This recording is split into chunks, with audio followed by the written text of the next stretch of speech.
Vidiš, oni čovjek u noćan, što smo mi rekli da je on. A nije to on, nego oni manje. A ona je cvika jaki, a oni u cvika jaki. Jedan dan sam ja pjeli, zvanom Marinu. I on je bio se čuva na Marinu. I on meni govori sad, kaže, Ivica, kaže, stvarno nisam mogla misliti. U glavi mi ja nisam mogla se sititi, kaže. I zahvaljujem mi se. Alo? Ajde, javi se, znam da je.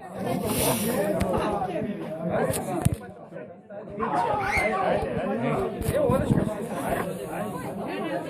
Dođi, kaj naći. Se prosto. Malo je to.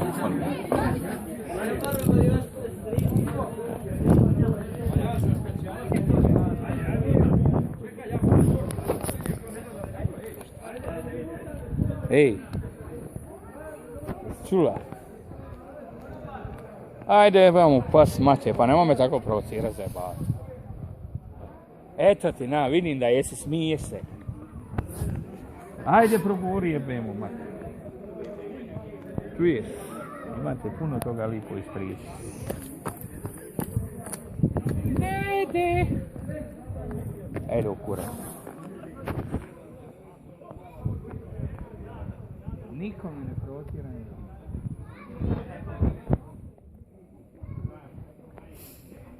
Sutra dolazi jedan oko 2 sata, 1,5, 2 i sad ću dok bude prva i druga smjena, moram te vidjeti.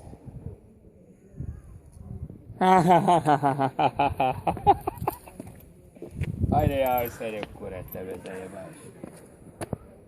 Čuješ? Jesi divljao pičku? Ej.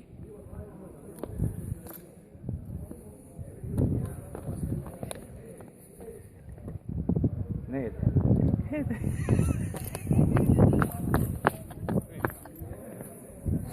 Ne.